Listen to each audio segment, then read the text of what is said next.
Before I went to vet school, I worked for years in zoo medicine. The most important thing I think I've learned from that is every species has its own requirement. Each species must eat what it is supposed to eat. It's developed, evolved to have a specific diet that keeps it healthy. Each animal has its own biologic requirement for certain nutrients. A species-appropriate diet for worms is dirt. A species-appropriate diet, let's say for hummingbirds, would be nectar.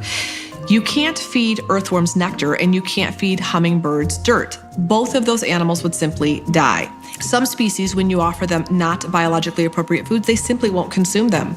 When you offer a snake, another obligate carnivore, a salad, they will simply starve to death. They will not consume a non-biologically appropriate food in light of sustaining life. They simply die. It gets pretty confusing with dogs and cats, however, because dogs and cats are nutritionally much more resilient than other species. And what that means is that we can nutritionally abuse them, for lack of a better term, and they don't die immediately. They just have overall vitality decline and overall degenerative changes take place in their bodies from feeding them foods that are not biologically appropriate.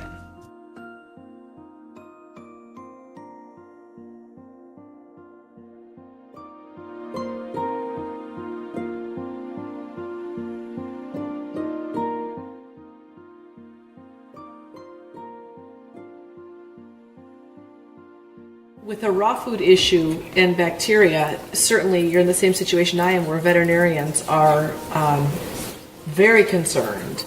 They believe that we're promoting potentially a pathogenic food source. And what I tell my veterinary clients or veterinary colleagues is if you are that concerned about bacteria, then you could just consider having all the benefits of raw food without the bacteria and feed sterile. But those beneficial bacteria actually help to feed an innately strong immune system. So if you have a resiliently strong animal, you don't need to feed a sterile raw food. Those options are available on the market. They're just not necessarily required or necessary for healthy Well, they're not animals. necessarily. If you're going to be paying the money and doing all of that to get a really healthy food, you might as well get all the benefits from it if you can. There's a disadvantage to feeding a food that's completely sterile, in my opinion. But on the other hand, they do get to still lick each other's butts and get bacteria that way if they want to. There are other ways. You can eat dirt and plants, house plants and poo outside. Yes, you can. You can do that. So when veterinarians say, don't ever consider feeding raw food, it could kill your pet, I have to laugh because have you ever had a single, and all of the thousands of clients that I've had feed their pets raw food, I have never had a dog get sick from eating raw food. I've never had a client get sick from eating raw food. Nationally speaking, there's never been a recall pertaining to raw foods causing illness in dogs or cats. Have you seen any? Never. Yeah, me either. Never. So they'll get normal illnesses. So you can have an animal who eats raw food who can get sick. Of course. And then people immediately, like if they go to the emergency clinic, they'll quarantine them and say, oh my gosh, it's because of the raw food. It's like, it's because there's actually a GI virus going around. Right. And they picked it up. Right. And that's fine. But it's very different. I have yet to have seen any of the dogs and cats, hundreds of animals who eat raw food, who eat themselves healthy every day and look fabulous on the raw food with whatever bacteria is in there. The fact that we fool ourselves into thinking that raw food has more bacteria and more pathogenic bacteria in it than any other type of food, and that's the thing that's put out to veterinarians so that they panic, it's crazy. It is crazy, especially because it's human-grade meat. Yes. It's the exact same meat that you would be purchasing at the store for your family. Right. And do you need to be cautious about surfaces? Of course. Well, you should with kibble, with exactly. canned food. Exactly. You need to be cautious about the fact that you're handling a raw meat product. Right. But other than that, it's the best quality raw meat that you could ever consider feeding your family with or your furry family. It's all the same quality meat. So I do find it interesting that veterinarians tend to promote some of this fear pertaining to raw foods, and they don't necessarily, they're not even aware that there are options for sterile raw food.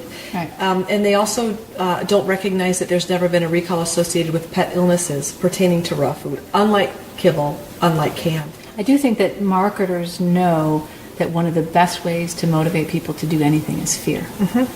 And that's something that really irritates me, because using fear without any foundation is what seems to be happening when you're dealing with raw food. It is. And when veterinarians haven't taken the time to educate themselves, they're relying on the pet food industry to educate them. And the pet food industry is doing a really poor job. Well, they're doing the job that they want to do. And veterinarians aren't getting the real answers. Yeah. And so that's where we're at. It's sad. Right, buddy? What do you think?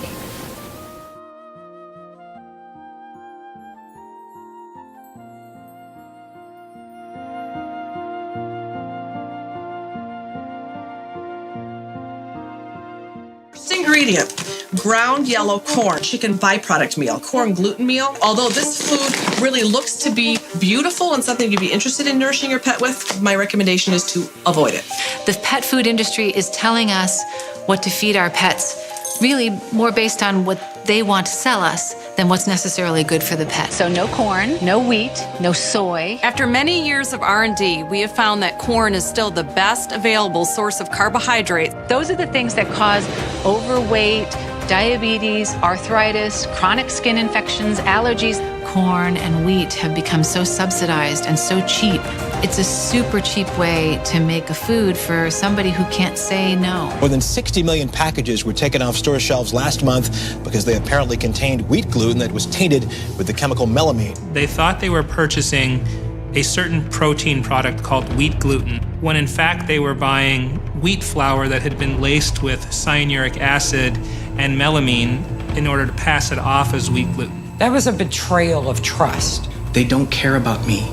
They care about my money. You have well-meaning, lovely veterinarians recommending foods not because they have sound nutritional background, but because that's all that they know. And in 100 years' time, we have successfully convinced an entire generation of pet lovers that why would you feed anything but dog food or cat food?